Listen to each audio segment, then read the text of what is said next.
Haleluya, ninaitwa mtumishi wa Mungu, Nabii George Gervas. Ni kiongozi wa huduma ya Vuka na Yesu Kristo. Napenda kukukaribisha katika ibada zetu. Siku ya Jumatatu, kuanzia saa 2 asubuhi mpaka saa 11 jioni. Ninakutana na kila mtu kwa ajili ya mahitaji yake.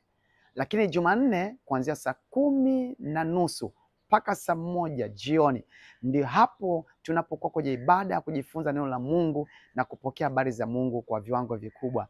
Lakini alikadhalika siku ya Jumatano tunahudumu watu wenye magonjwa, wenye shida, wenye mahangaiko. Ni siku ya ibada ya ufungulivu kutoka kwenye matatizo yako yanayokusumbua. Alikadhalika siku ya Alhamisi tunakutana saa 11 mpaka saa 1 jioni, saa 1 usiku kujifunza neno la Mungu na kupokea uzima ambao Mungu ametupatia. Ijumaa ni siku ya kukutana na mtu mmoja mmoja kuanzia saa 2 mpaka saa 12 jioni hapa Tabata Chang'ombe.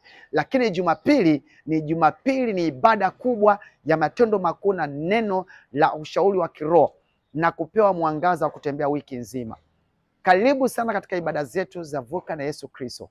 Mimi naitwa mtumishi wa Mungu Nabii George Gervas. Niko na wafanyakazi wengi, watendakazi wa madhabahuni wapo kukupokea na kuhudumia. Wewe ambao unapanda magari yoyote ya kuja hapa Tabata Chang'ombe, panda gari lolote la kuja Tabata Chang'ombe. Wale mnaotoka Segerea, mnaotoka Kawe, mnaotoka Mbezi, mnaotoka Mbagala, mnaotoka Chanika, mnaotoka Posta, panda gari lolote linakuja Tabata Chang'ombe. Ukifika Tabata Chang'ombe, ulizia kanisa la Vuka na Yesu Kristo. Hapo ndipo utakapooneshwa jengo kubwa na zuri, na mahali hapa ndipo Mungu anapohudumia watu wa Mungu. Karibuni sana. Naitwa mtumishi wa Mungu Nabii George Gervas wa huduma ya Vuka na Yesu Kristo. Amen.